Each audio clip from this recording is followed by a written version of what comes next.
Media briefing for Monday, May the 10th, 2021. Joining us today is Toronto Mayor John Tory, Toronto's Medical Officer of Health, Dr. Eileen Davila, and Toronto Fire Chief and the General Manager of the Office of Emergency Management, Matthew Pegg. Mayor Tory. Good afternoon, and thank you, Brad. I want to start off today by acknowledging that it is Nursing Week here in Toronto and indeed across Canada. This is a week, should be every week, but we have a week set aside to recognize and honor the contributions of nurses who, of course, work tirelessly to provide care to people in hospitals, in care facilities, and in the community at large. And we should say it every day, but this week in particular, we are thanking and honoring registered nurses, nurse practitioners, registered practical nurses, nursing students, working in all settings, including public health nurses. The pandemic has shown us the courage and the commitment that nurses provide every day, and it's highlighted the crucial roles that nurses undertake. Nurses have been on the front lines of this pandemic for more than a year now, and they've been a source of inspiration and resilience and hope. And we want to acknowledge as well the effort and the energy and the courage that it is required for them to do their jobs. I'm sure, like a lot of people, but in particular, they must be fatigued by now, but we encourage them and love them and want them to carry on doing the excellent job that they can do. And I think one of the best ways in which we can help nurses in their efforts against the fight against COVID-19 is to continue to follow public health measures and to get vaccinated as soon as we become eligible. Speaking of vaccinations, Team Toronto has now distributed more than 1,445,809 doses of COVID-19 vaccine. More than 50% of eligible Toronto residents are now vaccinated. We passed that threshold this weekend, as noted. And as Chief Pegg will detail shortly, this week will be our biggest and busiest dose administration week, with more than 98,000 appointments in our city-run clinics alone. Thank you to all of our hospital and healthcare partners who are working with the city and with community organizations to get Toronto residents vaccinated. This work over the last several weeks has included a focus on our hottest hotspot postal codes, and it is making a major difference in our fight against COVID-19. To cite two examples from the numbers as to the progress we are making and the momentum that we've developed, first, in the 13 hottest hotspot postal codes where there were very low rates of vaccination, we have gone from under 15% vaccinated as of April the 5th to more than 40% as of May the 2nd. And across the city, while it took us from late last December, when the first doses arrived, to May the 1st to get to 40% of eligible residents vaccinated, we have in the past week gone from 40 to 50% plus, with the momentum and capacity to carry us, supply permitting, to beyond 65% in the next 21 days. So that's the kind of momentum that we've developed with all the efforts of all of the people that have been involved, and of course with the cooperation of some degree of increased supply. Our thanks go to every single resident who has stepped forward to get vaccinated when they became eligible. And of course, this is a non-stop effort. It is about saving lives. It is about getting life back to normal. It's about hope. It's about summer jobs. It's about family. And it's about good health. We are now laser focused on getting, as a city, to Premier Ford's new target for the province of 65% of eligible adults vaccinated by the end of this month. And our vaccination numbers are going in the right direction, and so too it is the case that our COVID-19 case numbers are going in the right direction as well. Dr. Davila will outline today that the province-wide stay-at-home order is having an impact on stopping the spread of the virus, all the more reason to really double down individually and collectively on following public health measures.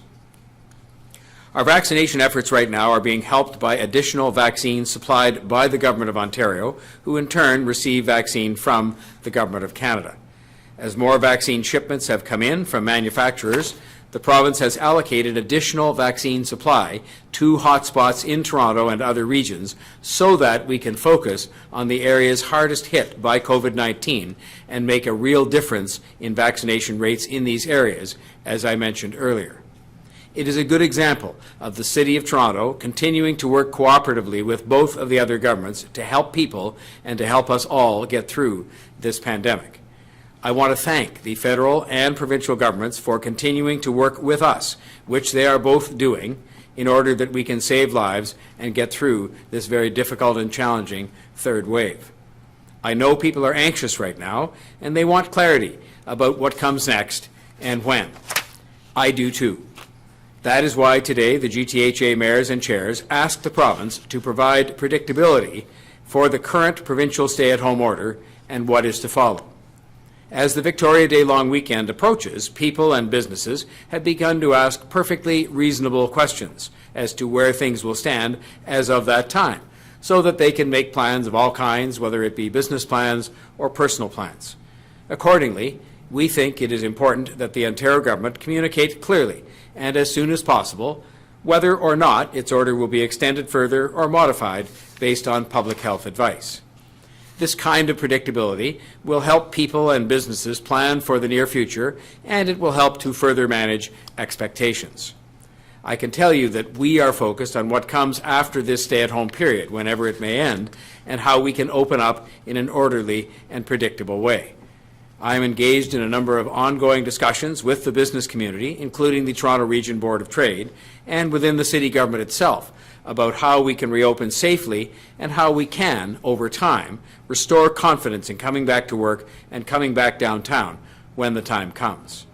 I want to make sure that when health officials allow for a safe return, that we are ready. I will have more to say about this in the ongoing work in the days to come, but I really just want people to know that that work is, in fact, underway. I want to recognize today the ongoing work that our parks and facilities people are doing to support the Team Toronto vaccination efforts and the ongoing fight against COVID-19. 4 of the 9 city-run immunization clinics are in parks, forestry, and recreation sites.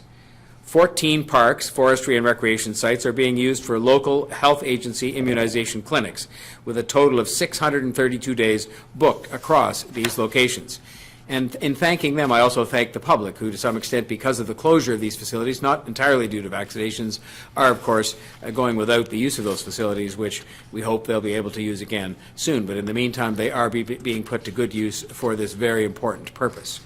29 City of Toronto parks, forestry, and recreation sites are used as COVID-19 testing locations, with a total of 721 testing days booked across these facilities so far. Thank you to all of our city staff, because it's the staff who normally would be operating these sites for your benefit, for recreational and other purposes, who are keeping these buildings up and running so they can help our pandemic efforts, and ultimately, thanks to these efforts, allow us to get it to a place where we can reopen these buildings and facilities for residents. I also want to recognize the Toronto Public Library System, which has offered to host public pop-up vaccination clinics at suitable library locations in COVID-19 hotspots. 60 of Toronto Public Library's 102 locations, 58% of them, are located in designated COVID-19 hotspots. These branches, of course, are currently closed to the public, other than providing curbside service, and we know these locations are seen as trusted, safe spaces by the local residents. This work, trying to sort these things out with Toronto Public Library, is ongoing, but I'm confident we will soon see pop-up clinics at some of our Toronto Public Library locations. And I want to say that Toronto Public Health has shared the library's offer of space and support, together with the list of potential Toronto Public Library hotspot locations, directly with the Ontario health teams that are providing these vaccine clinics in local communities. I want to thank the Toronto Public Library staff as well, and the workforce there, who continue to be excellent partners. It's another example of how every single part of your city government can work together to fight this virus and to promote a successful vaccination campaign.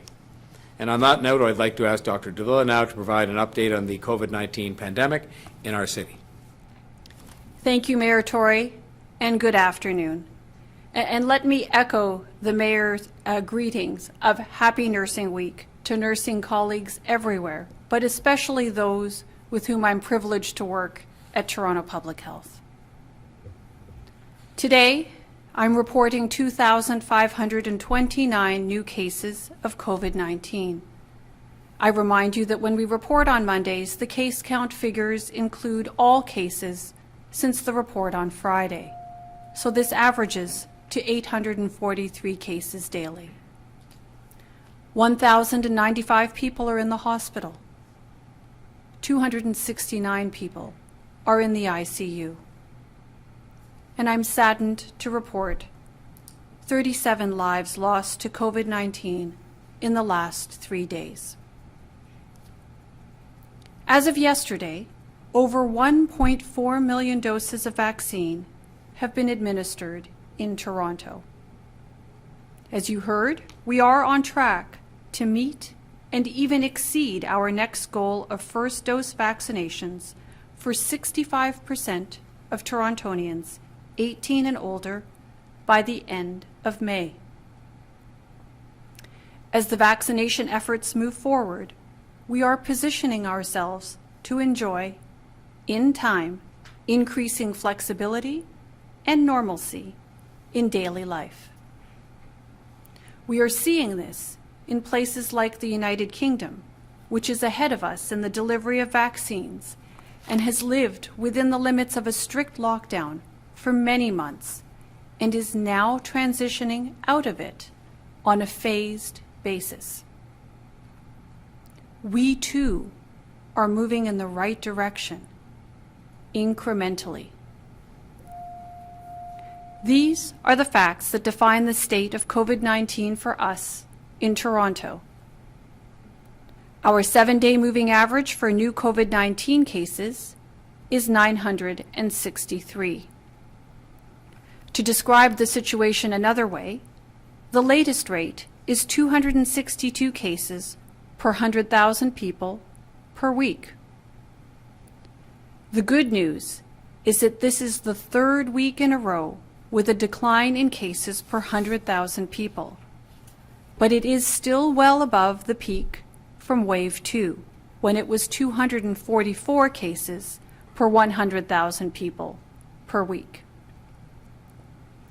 We are starting to see signs for cautious optimism with small decreases in our case numbers. The reproductive number is now below 1.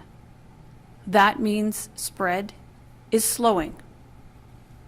The imposition of the emergency brake on April the 3rd has already resulted in more than a 43% reduction in transmission.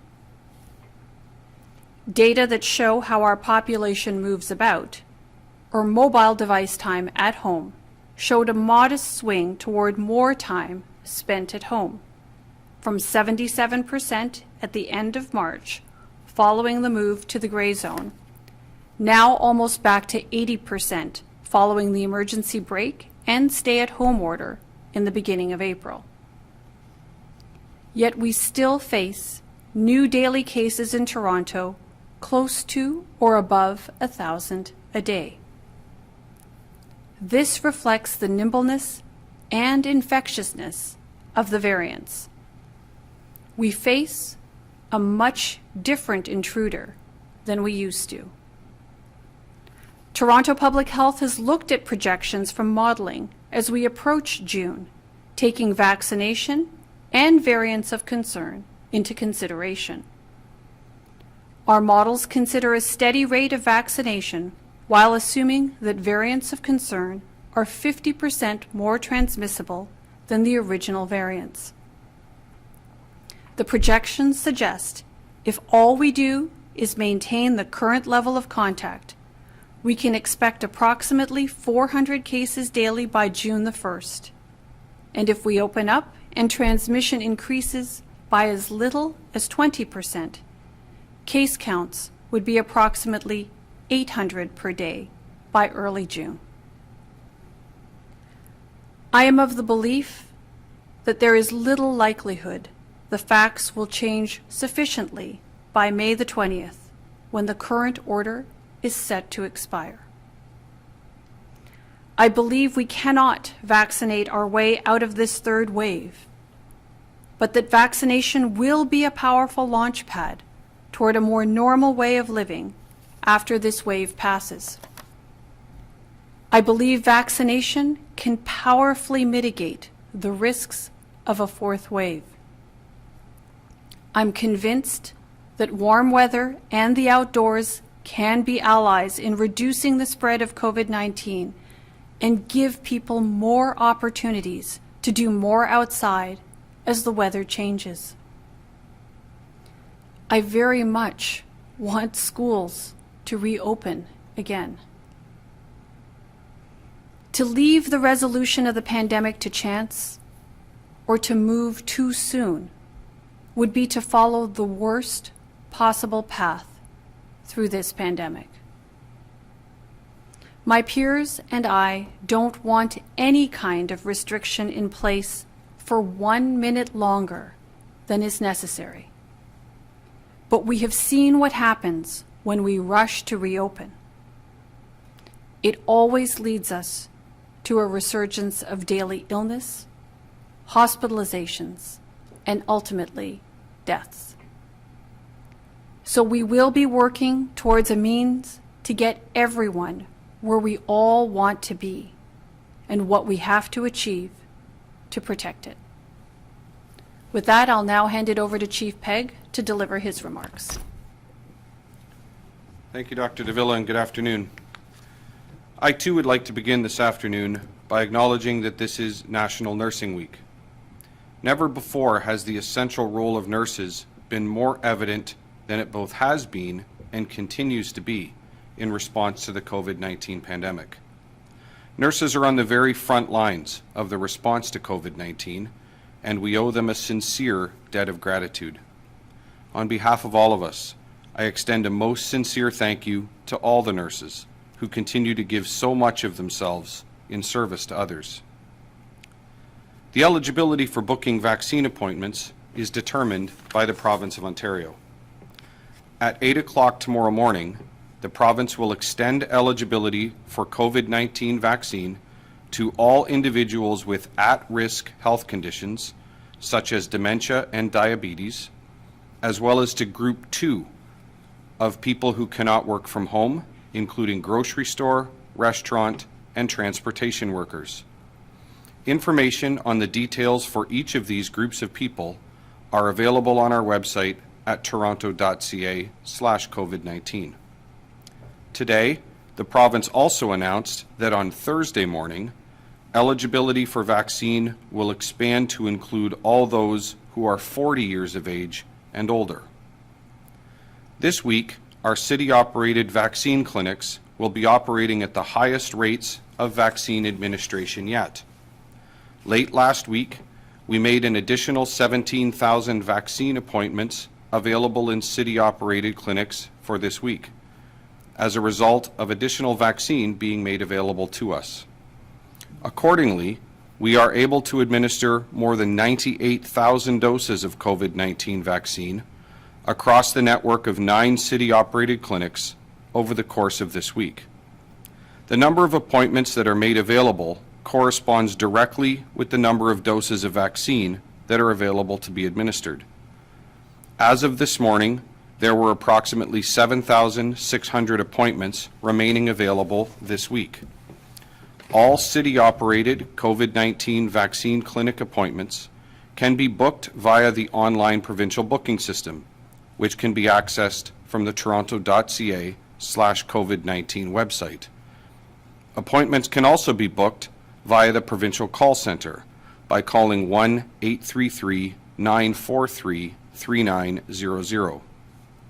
Of course, our ability to make vaccine appointments available and to administer vaccine in city-operated clinics is dependent upon supply.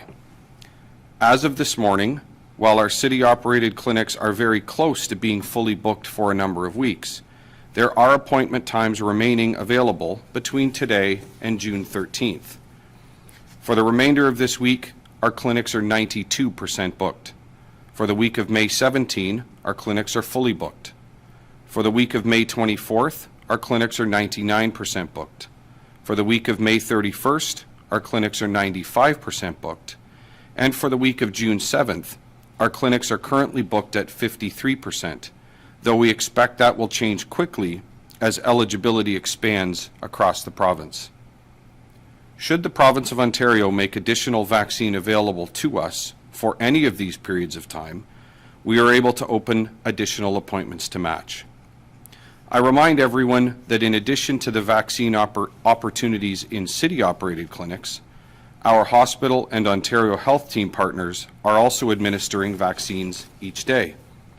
Please go to vaccineto.ca for opportunities that may exist across their network of clinics. I also encourage those active on Twitter to follow Vaccine Hunters Canada for additional opportunities and information about vaccine outside of the city-operated clinics. Thank you for all you do to help stop the spread of COVID-19 in our city.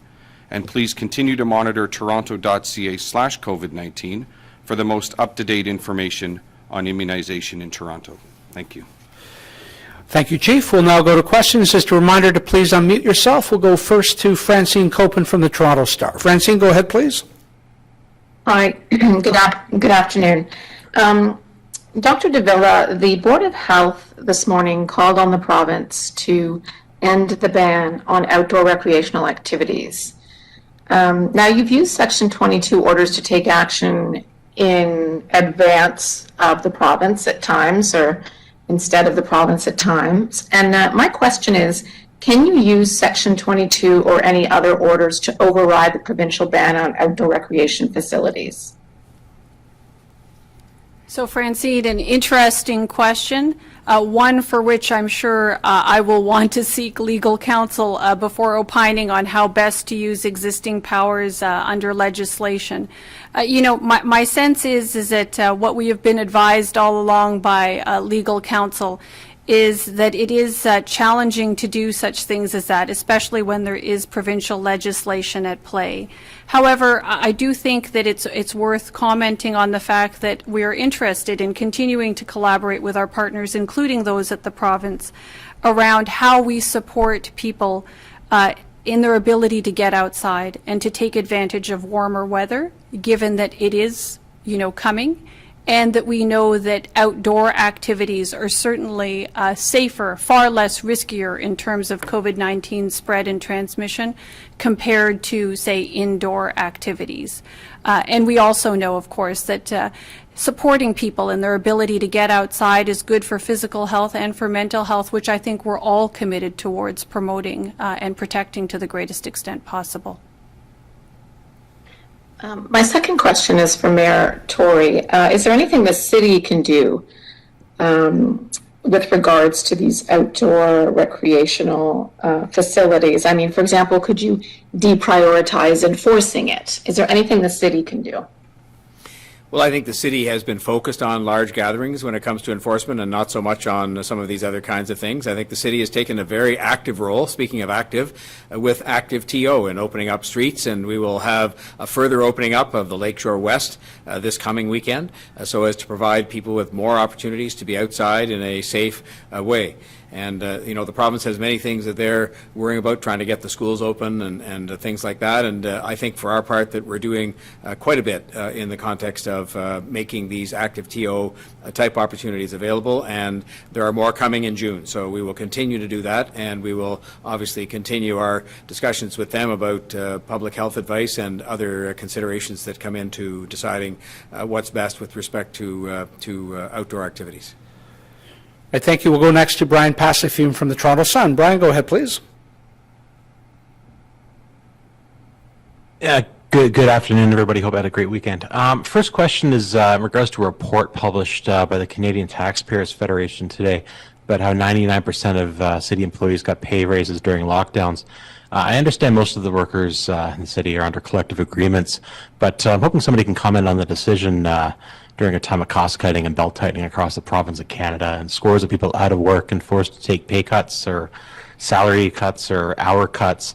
The decision was made to go through with paying raises to, according to the CTF, over 4,600 non-union city workers.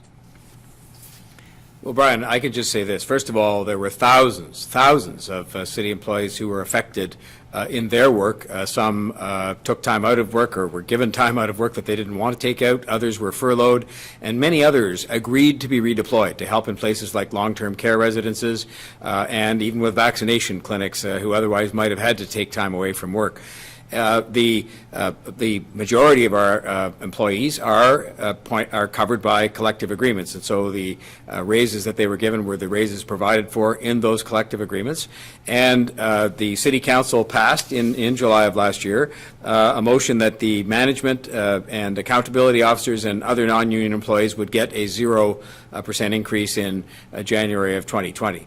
So I think that if you take that as against as well the obligation that we had and that we undertook, I believe, successfully in 2020, as we're doing in 2021, to continue to provide public services and to make sure that city employees were on the job and responding and doing the things that they do, because people did not expect all those public services to go away, then things have been handled quite appropriately, including many thousands who made a sacrifice of one kind or another that affected their work last year. Okay, thank you for that. My second question is, I guess, for Dr. Davila. We've received reports that a second airport quarantine hotel, the Hampton Inn and Suites, is undergoing a rather nasty COVID-19 outbreak, one big enough that prompted Health Canada to quietly remove the hotel from its list of approved quarantine hotels for international air travelers. We're hearing reports that the hotel's been closed and the guests are being sent to other hotels. What, if anything, can you tell us about this? So, Brian, unfortunately, I'm not familiar with the specifics of that circumstance. Certainly happy to look into it offline and can close the loop with you thereafter. All right, thank you. We'll go next to Matt Bingley from Global News. Matt, go ahead, please. Hi, Dr. Davila. Just again on the motion that the Board of Health has put forward with outdoor amenities, there have been calls for the reopening of these areas for weeks now. Many people arguing, many experts actually arguing that they don't really make sense and didn't make sense in the first place. I'm just wondering why you're requesting this now when this has been called for quite some time, and if the province doesn't respond to your request. I know Francine was asking about Section 22 orders, but really, what is your message to residents? You know, many of them have already been ignoring the rules and using tennis courts and basketball courts. What should they make of it if the province says one thing and their doctor says another? Well, you know, I think what we're all convinced of is that we're trying to do our very, very best from our respective seats, whether it's at the provincial level or here at the local level, to promote and protect the health of the people.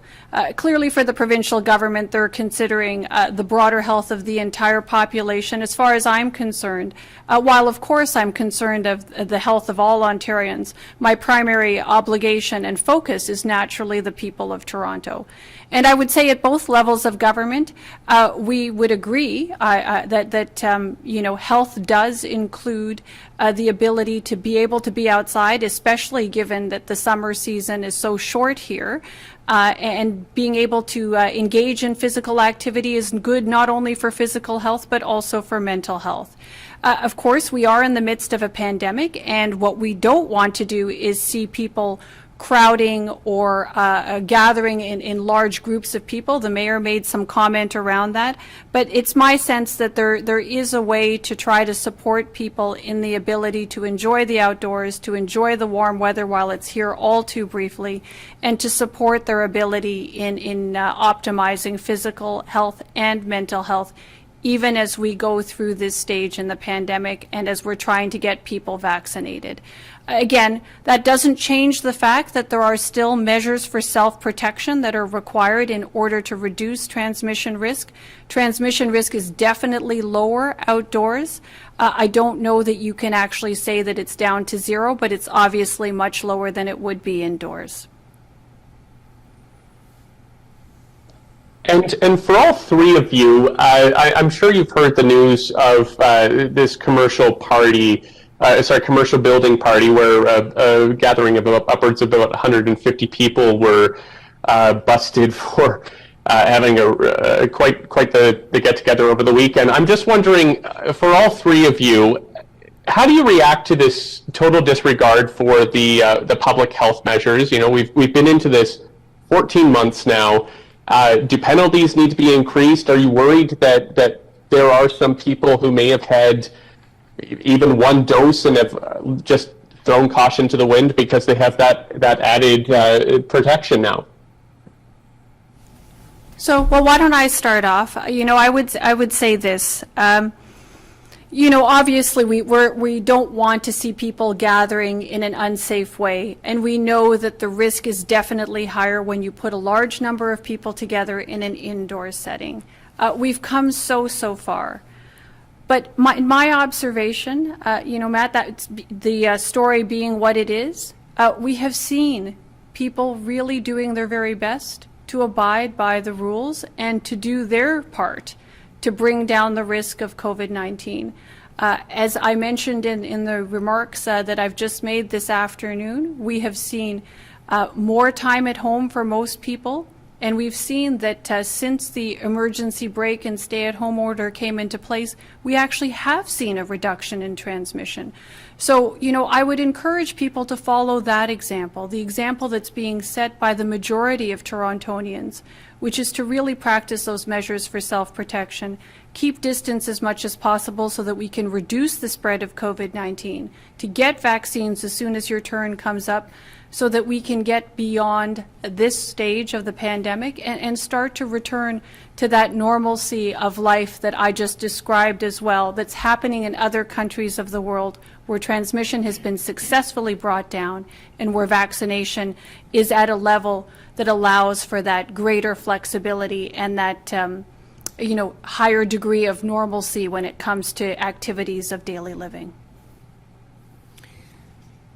I would just say, first of all, looking at the glass is way more than half full, that the vast majority of people are substantially altering their behavior and are staying home and are staying away much as they don't want to from their friends. And they should be the ones that should be the maddest about this kind of behavior, because this is slowing down in one way or another the process of getting to the blessed day when we can all get together again and go places we want to go and have the outdoor dining and so on. As for the people who did this, who are a tiny minority, I mean, $13,000 worth of alcohol is not a couple of people getting together for a beer. And even that is not supposed to be done if you don't live with the same person. So I don't know what planet these people are on. 37 people in this city, the city of Toronto alone, died over the weekend from COVID-19.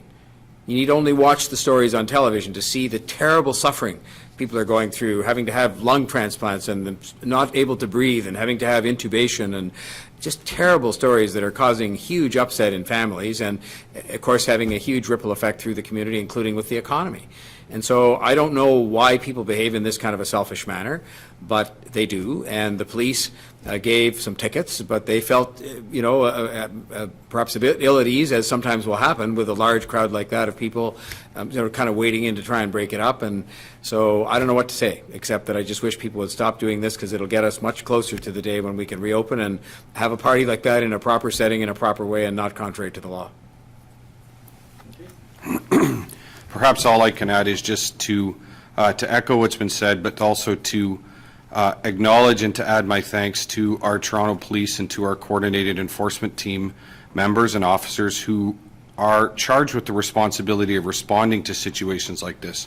Like we have talked about in the past, those are challenging circumstances. They are dynamic situations that require the expertise and judgment of well-trained professional enforcement officers to manage that safely.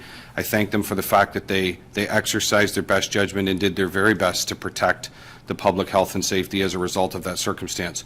I will just echo my colleagues in saying that all of the enforcement efforts that we have taken throughout COVID-19 have been for one reason, and that is to protect health and to get us through this pandemic as very quickly as possible. And circumstances like that and people making behavioral choices like that run counterproductive to the goal of putting this pandemic behind us and returning to all of the things that we missed so badly. So I'm disappointed to see that. I'm appreciative of our enforcement team officers for all the work they have done and continue to do. Thank you. We'll go next to Janice Golding from CTV News. Janice, go ahead, please. Hi, actually, my question was the same as Matt's. I just wanted to know how you felt about the fact there were 150 people gathered in this building, and they weren't wearing masks either, according to police. So it sounds like you've already answered that question, though. I just wanted to know, Dr. Davila, I mean, when you hear about 150 people not wearing masks like that and partying, how do you feel as a medical health professional knowing that other medical health professionals are putting their lives at risk trying to keep people alive. Well, Janice, as I indicated in my earlier response, clearly that's not the kind of behavior that we want to see from a disease transmission point of view, or as you indicate, from the work that's being put forward by nursing colleagues who are celebrating Nursing Week, but all the other people working within the health system, public health and in health care. This is not the kind of thing we want to see. But I would echo again that the vast majority of Torontonians are indeed following the rules, are doing their very, very best as members of our community to try and reduce the spread of COVID-19 by practicing those measures for self-protection, by abiding by the terms of the stay-at-home order, minimizing their interactions with others wherever possible, and of course by getting vaccine as soon as their turn comes up. It's these kinds of actions that will actually get us to the other side of this pandemic sooner rather than later. You've heard my colleagues here talk about that, and I just can't emphasize enough how important that is. If that's where we would like to go, and if gathering again together in person is the kind of thing we want to be able to do as a community, but to do so safely, then the more we can stick to the measures for self-protection and the sooner we can support our ability for all of us to get vaccinated as quickly as possible, the sooner we'll get to the other side. I just wanted to say, since you'd raised it, Janice, a word about the masks. I think if you look at the cities that are emerging from this now quite steadily, as we want to do, there's more prevalent mask wearing going on, and I hope people will be reminded of the fact that every chance they get, they can wear a mask, and I think that means inside and outside on the street. If you look at some of the pictures from places like New York, a lot more people, I think, percentage-wise, are wearing masks on the street. But if you take this instance and you add in all these things, 150 people, loud music, and I'm not against any of these things, but 150 people, which is not consistent with the law, loud music, $13,000 worth of booze, and no masks, you are only asking for trouble if one person goes into that setting that happens to be a spreader of this virus, and it's just a prescription for very bad news, including the mask part. They shouldn't be together to begin with if they don't all live together, which clearly they don't. But if you add the other things in, including no masks, this is a very bad news kind of prescription, which we've seen, and we've seen it over months many times, and we just don't need to see it anymore.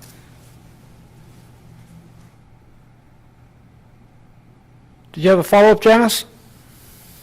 I don't. Thank you very much. Appreciate it. Okay, thank you. We'll go next to Mark Douglas from 680 News. Mark? Thank you. I don't want to belabor the story about the big party too much, but I did have just one more question, just in terms of preventing this kind of thing from happening. Is there anything else the city can do? Are there any other options here? Do you have any more aces up your sleeve, or is everything that can be done in terms of preventing these events already happening? Mark, I'll certainly I'll take a shot at least to start. I'm not sure what else can be done. We've been continuously clear. Dr. Davila and Toronto Public Health have been continuously clear about the public health risks associated with this type of behavior.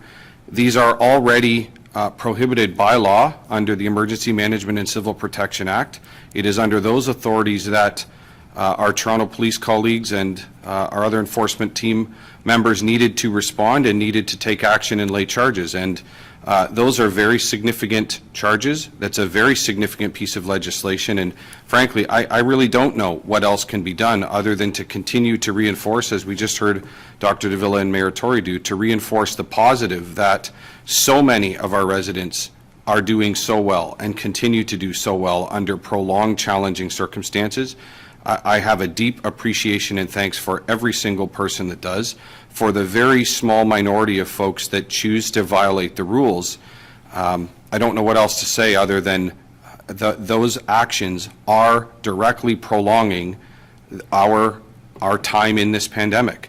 The fewer of these that happen, ultimately none of these things happening will minimize, will make the amount of time for which we all operate and exist under restrictions, will make that amount of time the shortest possible. So I would just really, rather than focus on the handful of folks that choose to violate the law, let's focus on the overwhelming majority of our residents who don't, who behave appropriately and who look after not only for their own health, but they look out for the health and safety of those around them, and my thanks to those.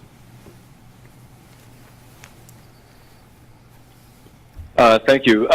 Then switching topics again to Dr. Davila, going back to the question of the outdoor activities, are there any specifically that you would want to see reopened, and do you have a priority list? The golf courses, tennis courts, basketball, is there anything that you believe should be opened sooner than other facilities, or is it just sort of get it all out and going as soon as possible?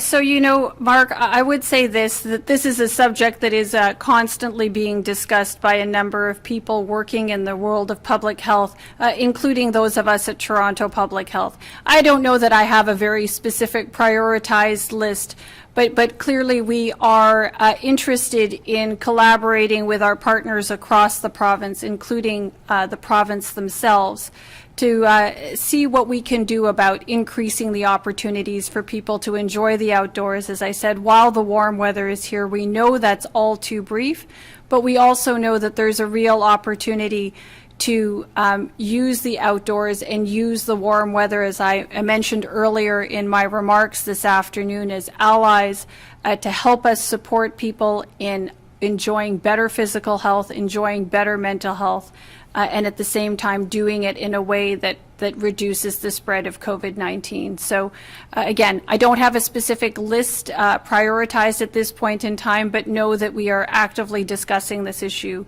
on a pretty regular basis. Thank you. We'll go next to Oliver Moore at the Globe and Mail. Oliver, go ahead, please.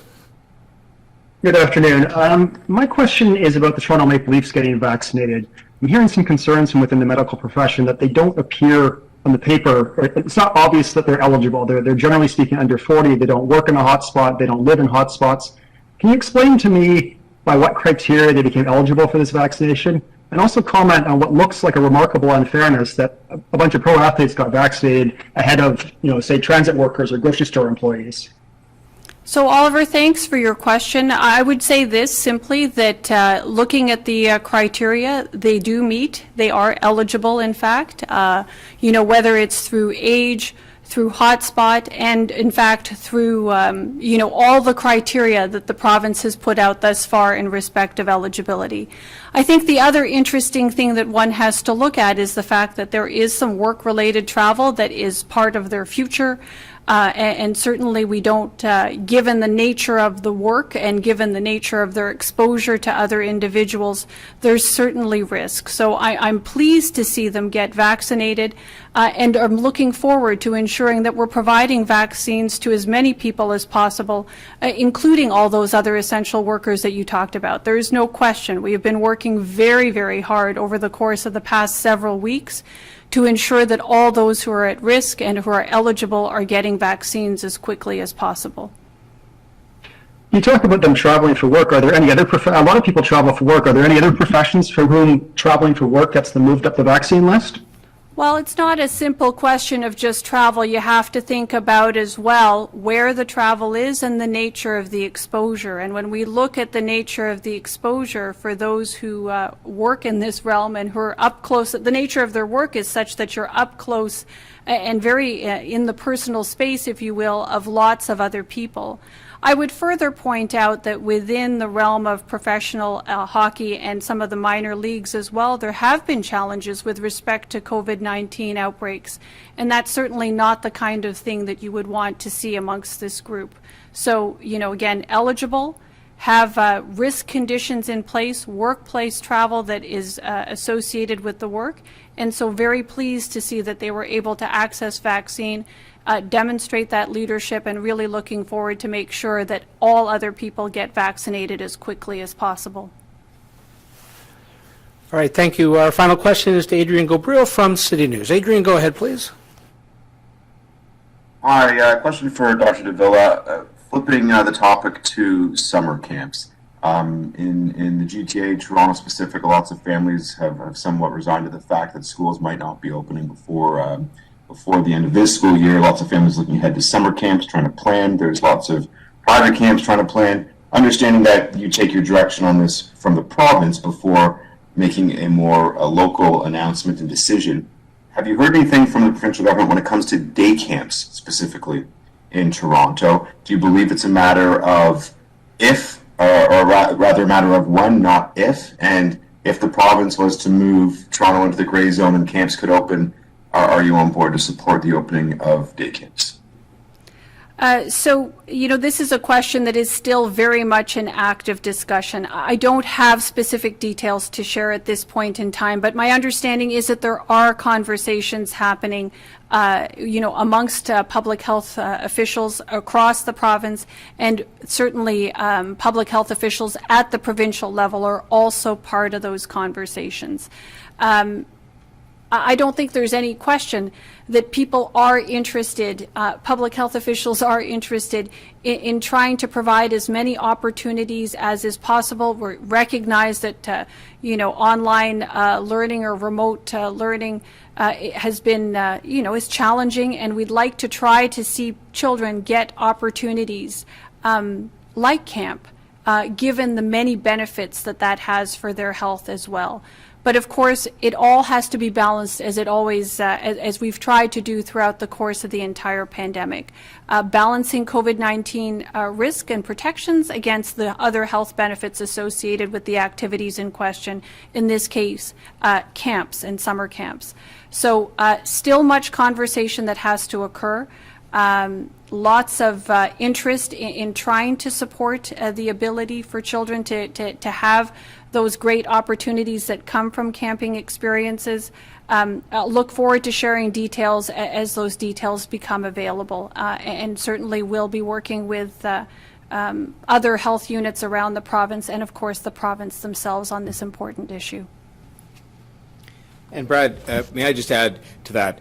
Without presuming upon what the advice will be from the medical officer of health or from the province for that matter, our city staff worked really hard last year to find ways to conduct summer camps safely. And they made huge changes to how those camps were operated and made opportunities available for thousands of kids to participate in those camps safely. And so I will just say that the City of Toronto staff, who are really good at this, will find a way, if there is a way, to make sure that those opportunities can be provided to kids, because they've suffered being kept apart from their friends and so on for so long, and a lot of parents and kids need these kinds of activities in the summer. So within the constraints that may exist, they'll be using the same creativity and ingenuity they did last year to try and make anything happen that can. Thank you both for your answers on that.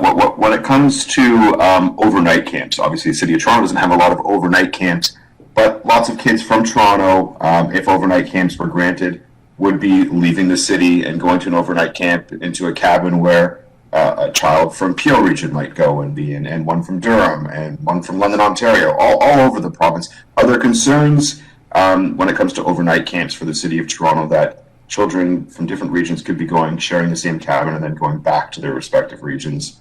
Are there concerns about perhaps overnight camps running up right until the hopeful reopening of schools in September? And perhaps, Dr. Davila, is there like a threshold or a mark that you want to see from a public health standpoint before we can say, okay, we're good to go for overnight camps? Well, I think you're already implying that there are some concerns naturally. You have people coming from different parts of the province and maybe even beyond, and mixing together in groups of people in an indoor setting. These are the kinds of things that we know give rise to the risk for transmission of COVID-19. And nobody really wants to have their camp experience, marked by something like a COVID-19 infection and all the consequences that may arise as a result. So obviously, I think there will be, a lot of conversations. This is exactly why there are many conversations happening right now around what makes the most sense.